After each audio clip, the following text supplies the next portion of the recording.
Como esquecer deste grande espírito?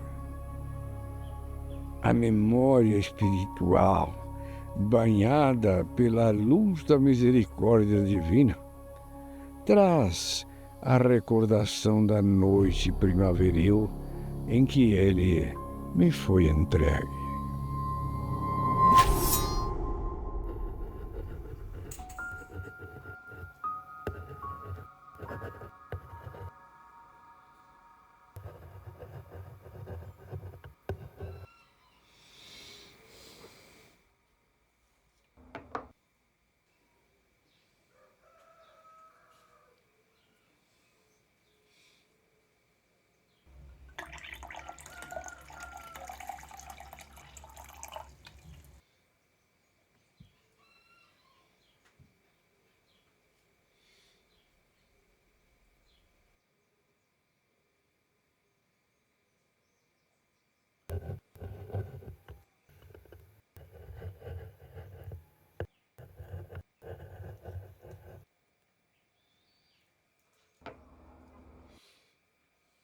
Afluíam todas as entidades conclamadas à organização do progresso futuro. Sentiam no íntimo as generosas florações de reformas suficientes, edificantes, compreendendo a verdadeira solidariedade na comunidade universal.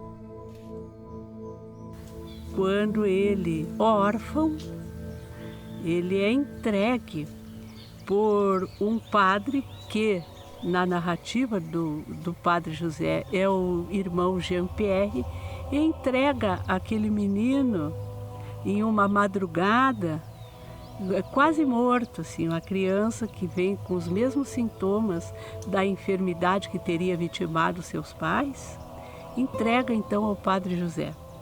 E naquele momento ali, o padre José tem uma visão espiritual muito bela, porque aquela celinha onde os jesuítas dormiam, onde ele estava escrevendo, enfim, fazendo as suas orações, ela se inunda de uma luz transcendental. Cuida do meu filho, que terá a tarefa de mergulhar os corações desta terra na água lustral do Evangelho de Jesus. Ampara-o, ensina-o a despertar os conhecimentos que traz consigo, em meio a este povo simples, a fim de que a comunidade, lastreada no cristianismo primitivo, volte a luzir, agora no coração do mundo, na pátria do Evangelho. Essa comunidade solidária culminará com a extinção do cativeiro e a união das duas raças, os nativos da América e os príncipes da Mãe África. Juntas sensibilizarão o elemento português, que com o seu trabalho e inteligência auxiliará a estabelecer uma civilização de progresso e paz no sul da terra de Santa Cruz, no Brasil.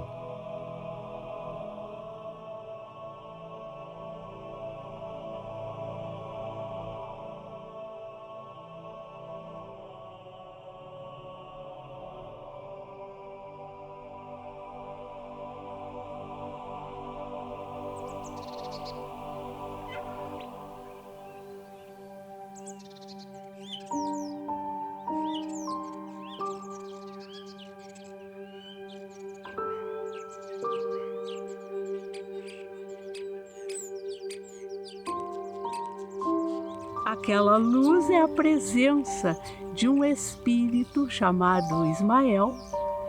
E Ismael então entrega ao Padre José aquele menino, dizendo que ele cuide dele, tome conta porque é um dos filhos dele, Ismael, e que tem um grande compromisso na divulgação do Evangelho, no plantio dos valores cristãos no sul do Brasil. Todo país ele tem um governador espiritual e também tem uma missão. O nosso país, como os demais, tem o governador espiritual que é Ismael. Ismael é este espírito que se compromissou com Cristo neste propósito do governador espiritual do orbe, que é Jesus. O propósito de cristianizar a humanidade. E o Brasil, com a missão de ser coração do mundo, pátria do Evangelho, Ismael, na sua obra, procura justamente ajudar o Cristo neste propósito.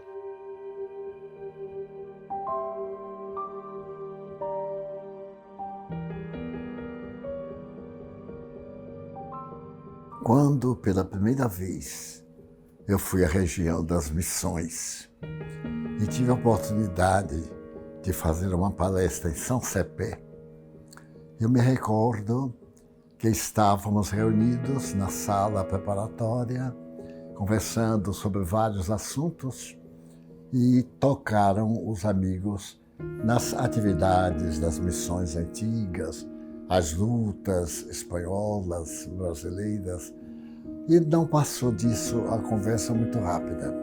Quando eu estava na palestra, fazendo uma abordagem evangélica, então eu vi chegar pela porta da frente um espírito indígena.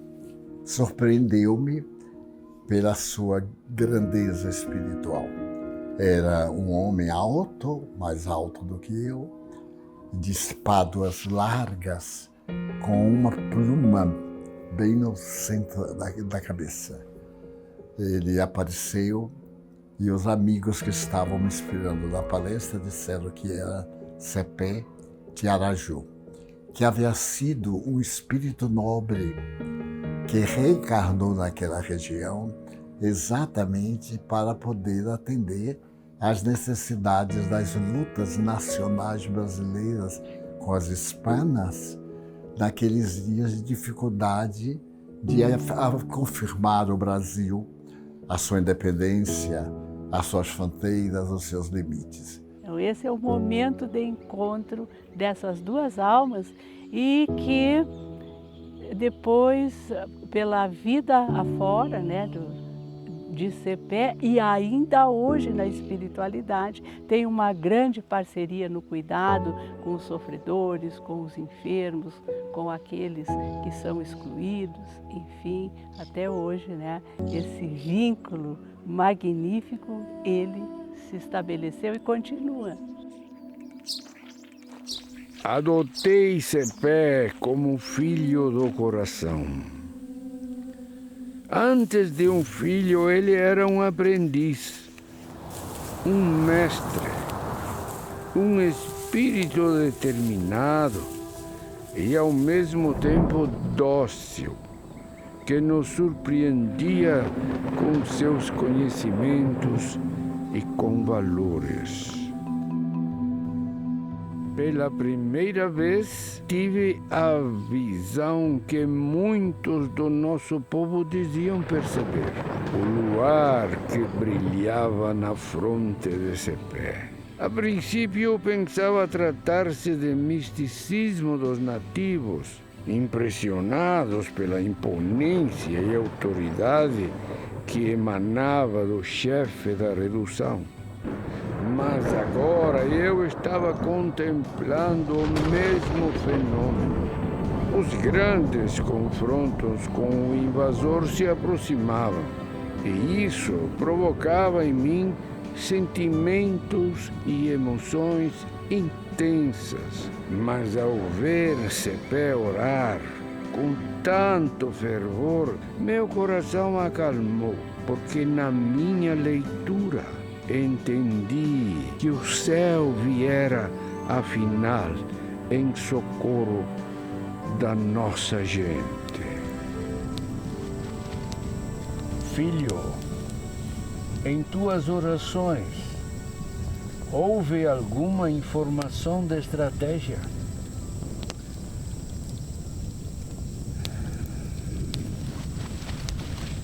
Rumamos ao encontro da estrela da manhã. Mas, filho, estaremos em campo aberto. Não tem elevações, não tem montes. Estaremos desprotegidos. Pai José, esta terra tem dono e amanhã seremos livres.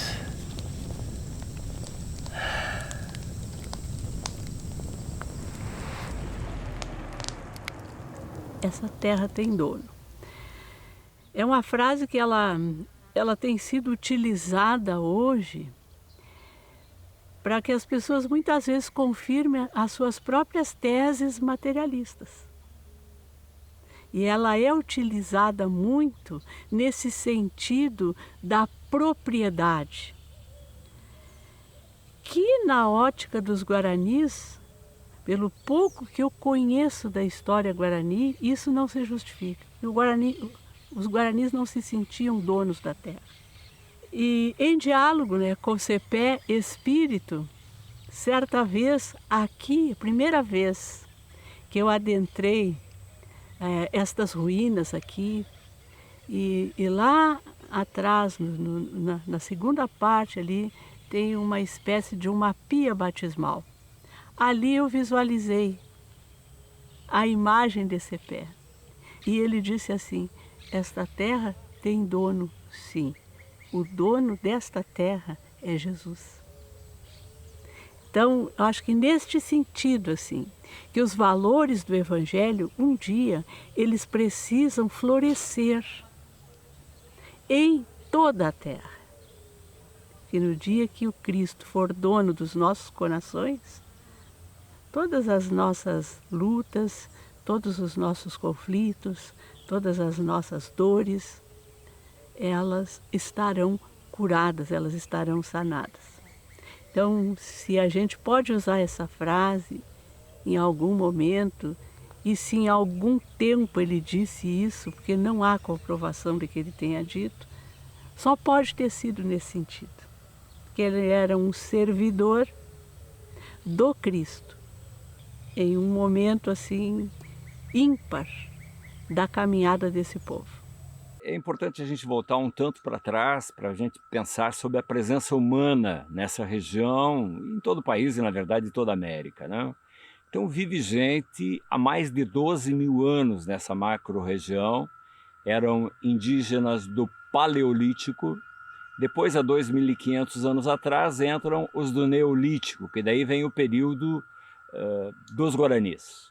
Charruas, Minuanos, Guinoas e uma série muito grande de nações indígenas que viviam nesse amplo território. Em 1492 começam as ocupações da América, né? Colombo, a partir da América Central, 1500 essa parte brasileira, e esse território todo, então, através do Tratado de Tordesilhas, se torna espanhol. E, então, nesse mundo espanhol, a partir de 1585, a entrada dos jesuítas no amplo território, especialmente a partir de Assunção, no Paraguai, que era a principal cidade espanhola dessa macro-região, e a partir de 1609, então, o início das reduções jesuíticas. O que era uma redução? Redução era a ideia de reduzir indígenas que estavam num território, digamos, de 40, 50 quilômetros de raio e trazer eles para um lugar, para fazer urbanidade.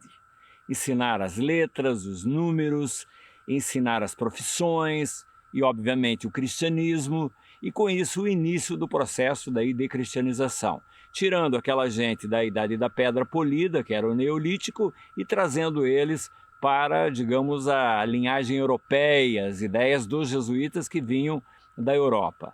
Quem eram esses jesuítas? eram grandes estudiosos das principais universidades europeias e, como tal, eram de tudo, arquitetos, engenheiros e assim por diante. Então, um conjunto muito importante de grandes estudiosos daquele período que se tornavam jesuítas e que vinham trabalhar o cristianismo na América. Em São Miguel haviam 50 grandes indústrias produzindo instrumentos musicais, couro, fundidos, móveis, e uma série, imagina, entre 40 e 50 indústrias em cada redução, que vendiam para a Europa, para Buenos Aires, Rosário, Córdoba, né, Santiago do Chile. Então, veja, são processos sociológicos, culturais, econômicos e que foram descritos pelos principais escritores do mundo. Por exemplo, Voltaire chama as missões de triunfo da humanidade. Montesquieu chama de primeiro estado industrial da América. Muratori, que é o principal filósofo italiano dos 1700, ele diz que aqui nas missões ocorreu o melhor que o cristianismo produziu em toda a humanidade.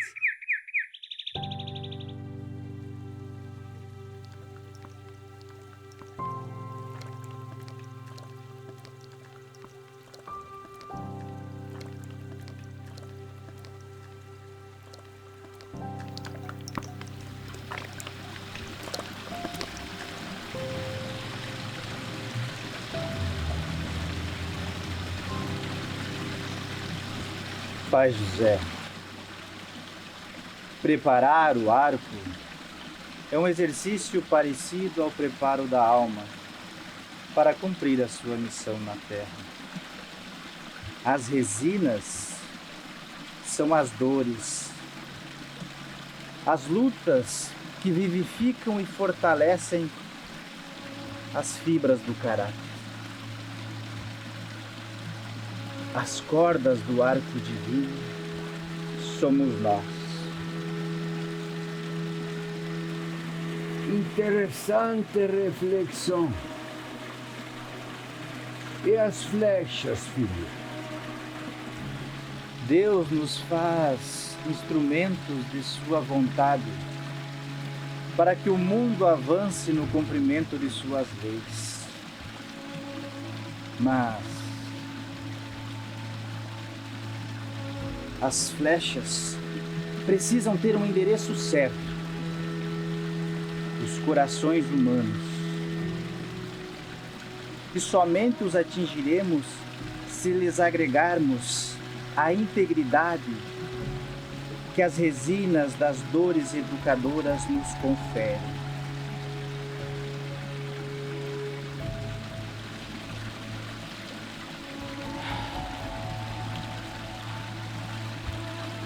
Por isso sofremos todos e somos iguais na dor. É para ganharmos a flexibilidade e o vigor necessário para nos tornarmos aptos a tocar os seres que são colocados sobre a nossa tutela.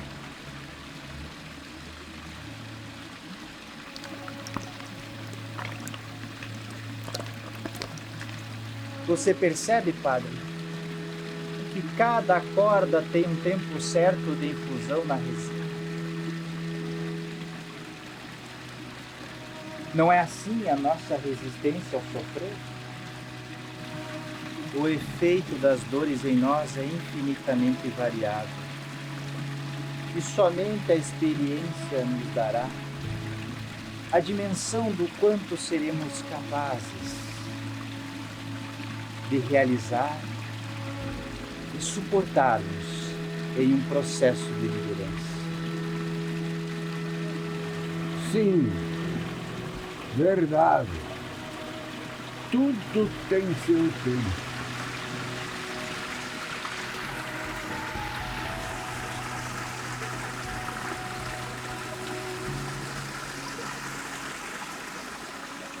Na verdade, essa competência, a liderança é uma competência, né?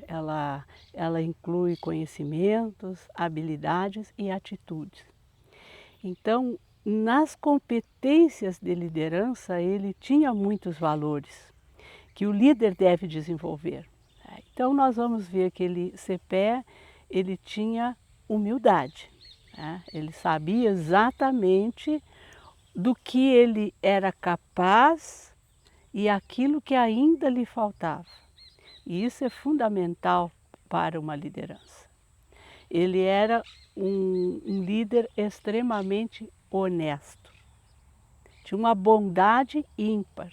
A liderança não necessariamente ela busca você tê-la através da preponderância de alguém que tem a espada à mão ou que tem este poder, que é o poder, vamos dizer assim, das armas.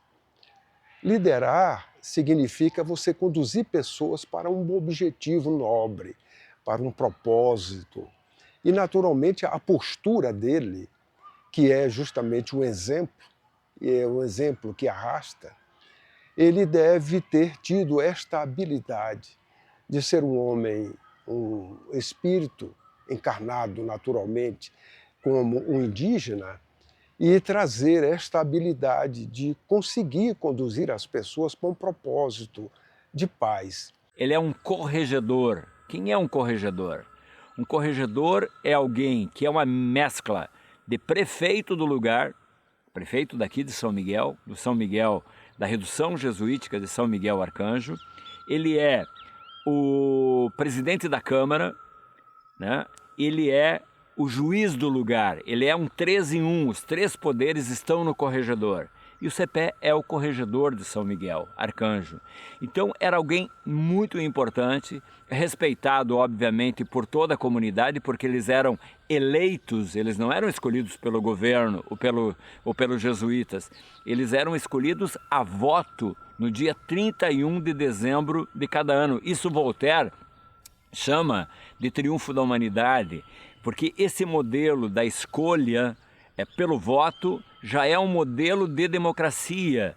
Veja que isso é elemento fundamental para a Revolução Francesa. Voltaire, Montesquieu falam da importância desse elemento do voto que já tinha nas missões dentro da construção de um modelo que não se chamava democracia ainda, obviamente, mas que é a ideia central do processo de democracia. E, naturalmente, uma liderança como a de Sepete Araju, neste contexto dos Guaranis, era a representatividade de alguém que dava o exemplo do pacifismo, talvez da brandura, não é? E que levou justamente a essa questão de ter a liderança lá nesse período nas missões. Aí você compreende quem é o CEPE, alguém muito importante dentro daquela comunidade e que foi o líder daquele processo da Guerra Guaranítica, que era uma loucura do ponto de vista, digamos, da lógica de um povo amoroso, carinhoso, fraterno e que tinha que embater contra os 2 maiores exércitos daquele período no mundo, que era de Portugal e de Espanha. Então o CEPE é esse líder, é esse corregedor e é isso. Então uma mescla entre prefeito, presidente da Câmara e juiz do lugar, ou seja, alguém muito importante do ponto de vista político e cultural do processo reducional. E podemos afirmar, sim, com deduções seguras, de que ele é um dos espíritos que trabalha na falange de Ismael. Haja vista ele ter esse papel de liderança que teve no sul do país, num momento difícil, onde a sua postura ressaltou essa sua habilidade de liderar, mas com um propósito nobre, um propósito de paz, né? Um propósito de sair desse contexto que é justamente o contexto das beligerâncias. E também era alguém que tinha uma percepção espiritual. O padre José relata que, apesar de ser o cacique, ele poderia muito bem ser um grande pajé, porque percebia esta outra dimensão da vida que hoje nós dizemos e compreendemos e sabemos ser a mediunidade. Aquele diálogo com as entidades espirituais que o rodeavam. A visão que teve da assinatura do Tratado de Madrid, muito antes do tratado ter chegado ao conhecimento dos padres da redução, ele, em desdobramento espiritual, esteve presente na assinatura do tratado e confidencia isso com o Padre José,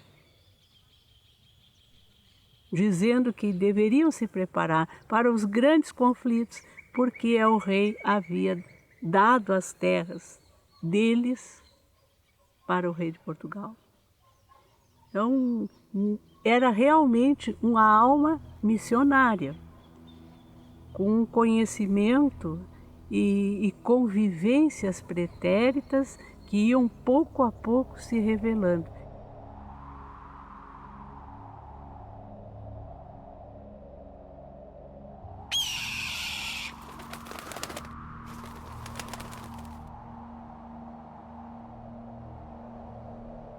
Cepé tinha uma forma simples e plena de se integrar com a natureza. Era capaz de ver em cada situação o aspecto do solo, do céu, das plantas, das planícies, da vida cotidiana, uma lição a ministrar e a vivenciar.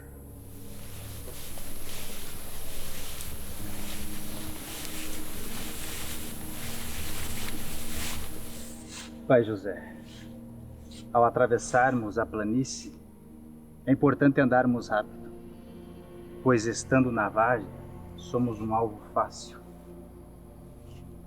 Todos nos avistam, tanto os que estão no mesmo plano, quanto os que estão nos montes. E esses são os instantes em que muitas vezes enfraquecemos o ânimo.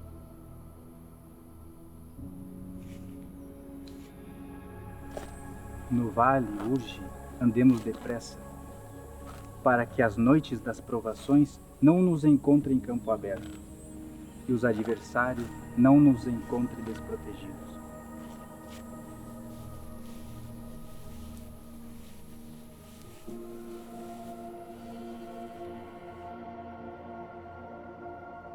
O Padre José, ele narra que ele usa esse termo assim, Cepé era um aprendiz mestre. Ao mesmo tempo em que ele tinha aquela humildade de receber os conselhos, de compartilhar ideias com o Padre José, à medida que ele foi crescendo, ele também recolheu da sabedoria do Padre José algumas habilidades que ele não tinha, como o canto, a música, né? Outras línguas que ele passou a falar, orientado pelo Padre José. E o Padre José recolhia desse espírito que já tinha uma história de reencarnações pretéritas, com muita sabedoria, né? Ele recolhia muitas lições. Então, quando os jesuítas chegam, eles descobrem um povo espiritualizado, descobrem um povo agricultor na base da América. Imagina um povo que já vinha espiritualizado da sua milenaridade e que, obviamente, casa naquele momento, então. E por que os guaranis ficam com os jesuítas? Talvez essa seja uma pergunta importante de ser respondida. Porque, a partir, especialmente, do ataque dos bandeirantes, que buscavam os guaranis como escravos, por causa que eram agricultores e serviam para as lavouras de São Paulo e do Rio e São Vicente, então, eles ficavam por quê? Porque naqueles ataques dos bandeirantes, se você ficasse nas selvas, e obviamente haviam muitos guaranis nas selvas, né? Então eles eram buscados como escravos. E com os guaranis eles tinham salvaguarda, ou seja, tinham a questão da segurança, tinham um processo tecnológico de alimentação que foi criado pelos jesuítas e eram muito bem tratados pelos jesuítas. Isso é uma outra questão importante. Por exemplo, aquilo que os grandes escritores falavam de um mundo de fraternidade, de amor, de caridade e mais, o mundo do cooperativismo. Hoje, grandes escritores do mundo dizem que o cooperativismo no mundo iniciou nas missões. Veja que o que aconteceu. Por exemplo, o documento de Rochdale, que é aquele documento da Inglaterra que faz a formação do cooperativismo no mundo, que é respeitado pelo mundo, o que ocorreu? Naquele documento, agora descobrimos que está escrito: quando fundaram em 1834, 35, o cooperativismo europeu na Inglaterra. Diz: estamos fazendo no mesmo modelo dos indígenas da América. Compreende? Então, ou seja, o mundo europeu, através daqueles grandes escritores, já sabiam do modelo da cooperação e que aqui nós, até hoje, ainda chamamos de mutirão, do puxirão, que é uma coisa bem comum aqui no Rio Grande do Sul, né? Quando as comunidades querem se organizar para uma festa ou para um plantio, por algo desse tipo, ainda hoje se usa a ideia do mutirão. Há momentos de diálogos intensos entre os dois, em que ele ficava fazendo as suas reflexões, compartilhando com o Padre José, algumas que o Padre José entendia, né? E outras que ele mesmo relata que só foi entender muito tempo depois o que significava aqueles momentos em que Cepé compartilhava com ele as suas impressões.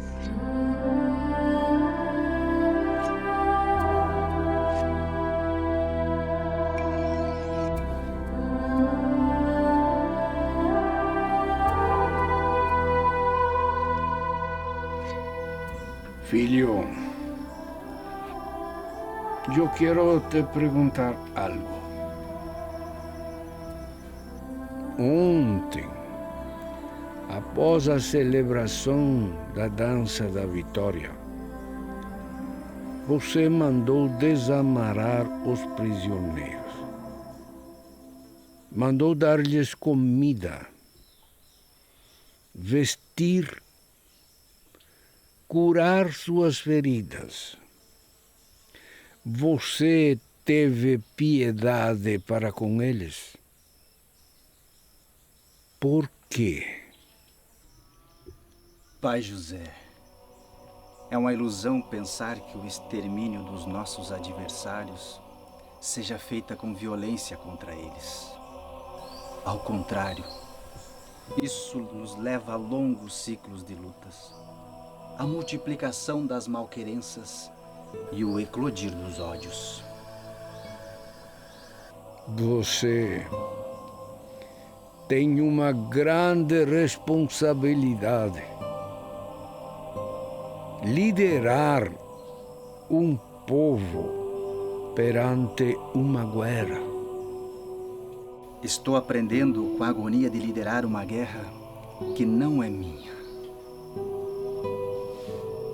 E sei que não haverá vencedores, pois nenhum conflito armado o faz.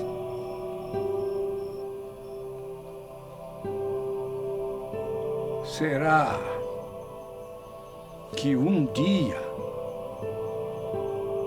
viveremos em paz?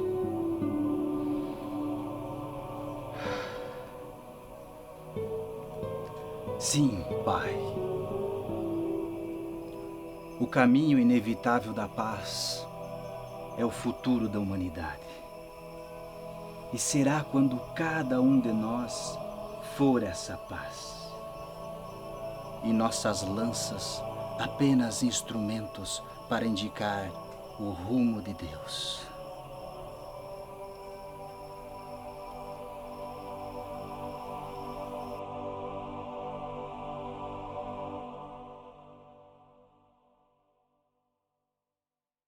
Hoje, o que nós temos a aprender com Cepé são lições de fraternidade, de caridade, de inclusão e, sobretudo, de aprendermos a nos submeter aos valores do Evangelho. Porque viver os valores do Evangelho não é algo fácil. Nós somos discípulos de um homem que foi para a cruz. Então, a necessidade de crucificarmos os nossos vícios, os nossos preconceitos, as nossas ideias de agressividade, a maior de todas as lições dessa grande alma é a paz, é a construção da paz. Nós vemos hoje que sob a bandeira de CEPE se reúnem vertentes filosóficas, sociais de várias naturezas. E ao fim e ao cabo, o que todas precisam, embora umas identifiquem e outras não, é a paz. Então essa é a grande lição que ele traz, ao nos dizer que a guerra, ela ainda é necessária, mas ela não tem nobreza, porque a guerra não faz vitoriosos, ela só faz vencidos. Os vencidos e que eram trazidos para serem, vamos dizer, zoados, bullying, vamos usar um termo mais moderno, na tribo, e às vezes torturados para a alegria dos vencedores. CEPE era tão magnânimo, era tão cristão, que mandava desamarrar os vencidos e tentava dar-lhes todo o amparo, mesmo como vencidos, na redução de São Miguel. O que causava espanto a certos caciques, a certos outros líderes, inclusive a padres que conduziam as reduções. O que caracterizava CEPE de Araju é que ele veio com a missão, verdadeira missão, de apaziguar as tribos diferentes que naturalmente iam defender-se de uma forma cruel, como era o hábito, e ele, como que inspirado por Deus, trabalharia sempre para fazer a paz, para negociar a paz e nos combates agir com prudência e misericórdia. Então a benfeitora Joana de Ângeles me disse que desde que começou a colocação das fronteiras, que ele reencarnou com a tarefa especial de ser um demarcatório do bem naquela região e que continuava até hoje com verdadeira legião protegendo aquela região e, ao mesmo tempo, favorecendo as suas riquezas ainda por descobrir.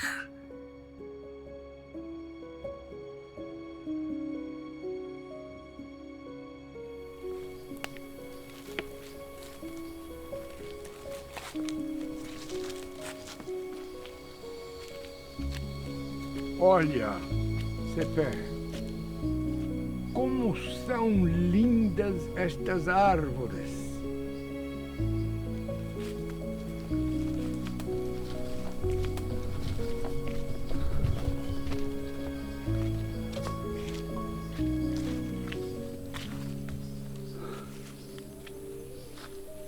Cada árvore na natureza tem um papel a desempenhar. Algumas dão sombra, que acolhe e descansa. Outras oferecem frutos que saciam.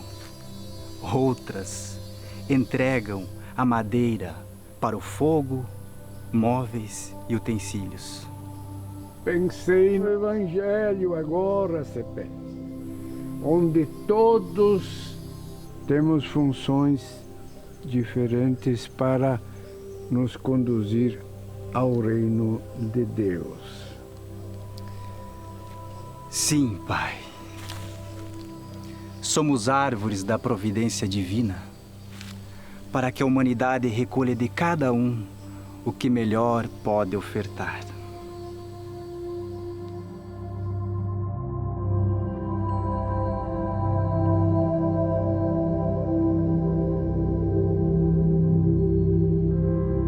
CEPE é um dos benfeitores do movimento espírita do Rio Grande do Sul. Ele é um dos espíritos, né, que assiste às nossas atividades. Em razão de ser um espírito nobre, Spinelli, assim que foi criada a federação e ele partiu para o mundo espiritual, tomou conhecimento da presença de Araju como um líder espiritual no além, atendendo aos espíritos das trevas particularmente, e trabalhando pelo progresso da Federação Espírita do Rio Grande do Sul. Ele já vinha mesmo no tempo em que Spinelli foi presidente dessa casa nobre da doutrina espírita em nosso país. De forma que ele continua como um dos vanguardeiros para atender aos espíritos mais sofredores, sempre com misericórdia e sempre com paz. É o espírito que é guerreiro de muitas reencarnações, porém, como diz Allan Kardec em O Livro dos Espíritos, a guerra feita com misericórdia, com compaixão. Então ele está sempre presente. E então ficou vinculado à federação, por ter a federação nas suas bases, a questão da paz com primazia, o seu programa de iluminação de consciências, por ter sido praticamente quem iniciou as atividades de infância e juventude na evangelização. Então ele faz parte desse grupo de espíritos que trabalham até hoje lá na Fergs, construindo uma humanidade nova. O Hospital Espírita tem como presidente de honra o Dr. Oscar Pitã. Então, como a gente sabe que essa parceria de CEPE com o Dr. Oscar Pitã, o Padre José, conta-se, que quando os espíritas em Porto Alegre, preocupados com a situação de muitas pessoas com enfermidade mental, perambulando pelas ruas da capital, entenderam que deviam, lá pelos idos de 1912, por ali, criar um hospital espírita que pudesse recolher essas almas tão necessitadas, excluídas, enfermas, e tratá-las. Então eles agendaram uma reunião com várias pessoas que podiam colocar e dar vida a esse projeto. E dentre elas convidaram o Dr. Oscar Pitã, que naquele tempo morava no interior do estado, em Tupanciretã, para que ele viesse, trouxesse também a sua visão, pudesse auxiliá-los na composição desse projeto. Ele que era alguém, um médico reconhecido pela caridade que fazia, que praticava, era muito bem-quisto, tanto no meio médico quanto no meio espírita. Então ele veio para a reunião. E quando ele se prepara para sair lá pela manhã de Tupanciretã, a esposa vai ter com ele e diz: olha, essa noite eu sonhei com um índio. Ele disse: quem era? Eu não sei. Mas ele me disse que tu voltarás presidente. Ele achou engraçado, disse: mas presidente de quê? Eu não vou para reunião política, eu não vou disputar cargo nenhum. Ela disse: olha, não sei. O que ele me falou era um indígena muito alto, muito forte, bonito. E ele me disse que tu voltarás presidente. Encerrada a reunião em Porto Alegre, eles ali lançaram o que nós chamaríamos da pedra fundamental do projeto, que sairia do papel algum tempo depois, mas deixaram estabelecida uma questão ali. Isso ficou como consenso de todos os que se reuniram. O Dr. Oscar Pitã seria o presidente de honra do hospital. Então, a gente vê que todo esse encaminhamento, desde o início para a fundação do hospital, já trazia o envolvimento de CEPET Araju. O abrigo é, ao mesmo tempo, um centro espírita e uma instituição assistencial de idosos. É dupla a finalidade, digamos. Como centro espírita, temos todas as atividades previstas para um centro espírita bem organizado. A atividade 3 vezes por semana, doutrinárias, com passes, com assistência fraterna, com atendimento fraterno também. Os idosos estão permanentemente assistidos, 365 dias por ano, com toda a assistência que é possível, tem tudo o que precisam, tem medicação, tem hospitalização, tem cuidados paliativos, tem todos os cuidados necessários com os trabalhadores que são contratados e os voluntários que trabalham nesta casa. Eu dirijo reuniões mediúnicas nesta casa, portanto, há 54 anos. E a partir daí, iniciaram-se os nossos contatos com o CEPE. Reuniões de estudos e depois mediúnica normal. Depois instituímos os trabalhos desobsessivos da casa e desde o início a figura do nosso CEPE, junto com o Dr. Oscar Pitã e outros espíritos que nós temos a certeza que nos acompanham a casa, são protetores dessa instituição. Nós somos criaturas voltadas muito para a aparência, para o exterior. Nós nos abrimos pouco para acessarmos a essência das coisas e das criaturas. Então, eu tenho muito esta experiência comigo, mas como que um indígena pode ser um espírito benfeitor? E isto é ignorância, porque na obra fundamental da doutrina espírita, que é o Livro dos Espíritos, está claro lá escrito que os espíritos missionários, eles nascem no meio de qualquer povo. Então, nós ainda temos barreiras a vencer, que nós fomos criando ao longo das nossas trajetórias enfermas, infelizes, em que toda a raça, que não fosse a raça branca, a raça ariana, ela era vista com desdém. Isso está inclusive nas imagens dos santos das igrejas. Você entra, por exemplo, no Museu Barroco, aqueles de Ouro Preto, ou qualquer outro museu, você vai ver os demônios com fisionomias que não são as arianas, são outras. Então isso ainda são cristalizações que nós, que já passamos por várias raças.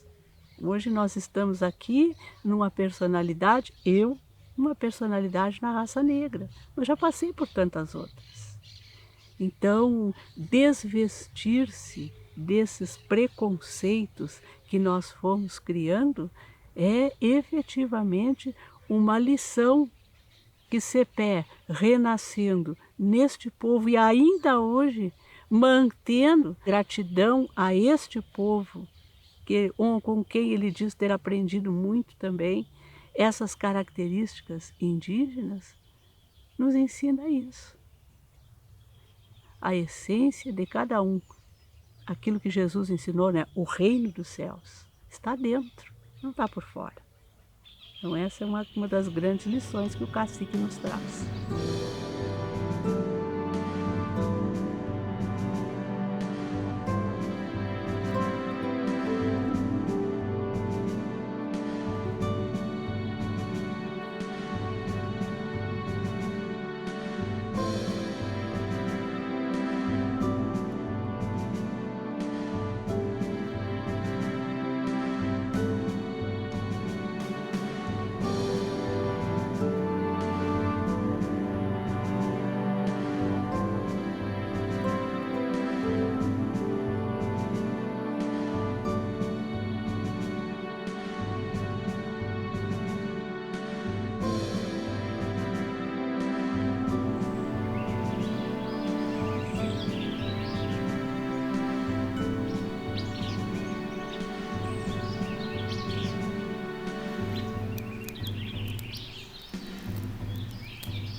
Que manhã fria, meu filho.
Meu filho, o que estás a pensar?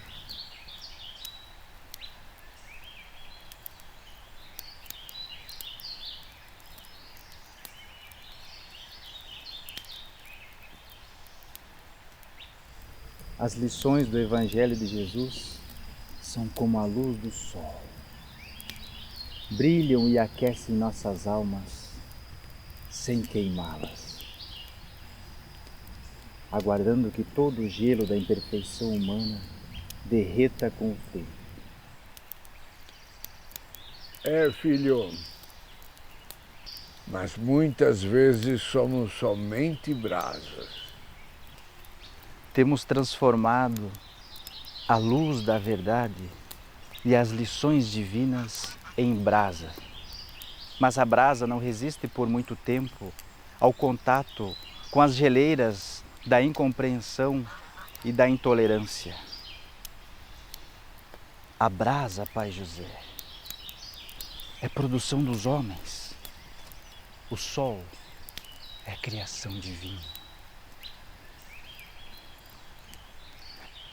Pai, um dia o grande sol, que é Deus, brilhará para sempre, derretendo todo o gelo com o seu calor.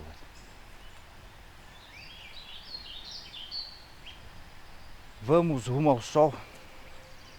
Levante-se antes que não se desdobre mais.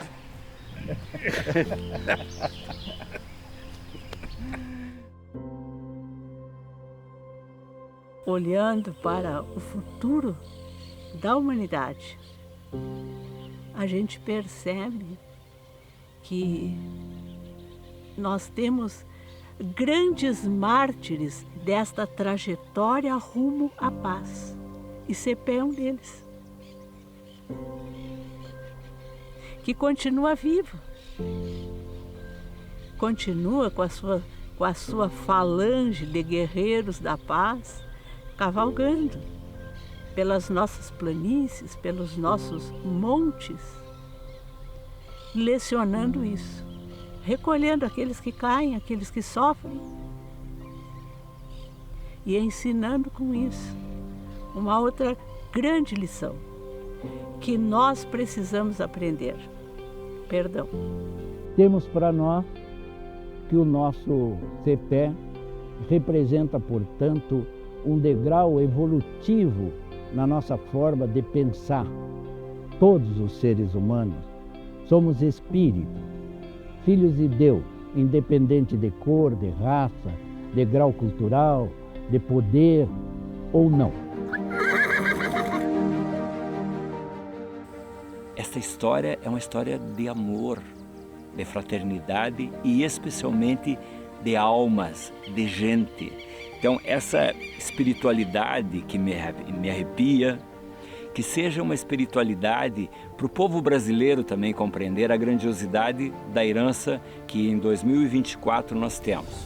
E que todos precisam saber, e que eu convido que venham aqui sentir, muito mais do que ver, sentir as energias presentes de um CEPE, dos padres enterrados nesse lugar, da história daquelas almas daquele tempo, e que estão aqui vivas e que nós, com os nossos parcos olhos, não conseguimos ver e observar, mas conseguimos sentir essas coisas nesse novo século que nós estamos vivendo. Então podemos afirmar sim que CEPE de Araju, hoje, já no plano espiritual, continua trabalhando na falange de Ismael para a manutenção deste país como coração do mundo, pátria do Evangelho, acolhendo do mundo inteiro aqueles que imigram para este país nas diversas regiões. Enquanto nós não tivermos grandeza suficiente para nos perdoarmos, nós não chegaremos à paz. E é isso que ele grita. Por isso que esta terra tem dono, sim, é Jesus. O dia que ele tomar posse da terra dos nossos corações, estaremos em paz.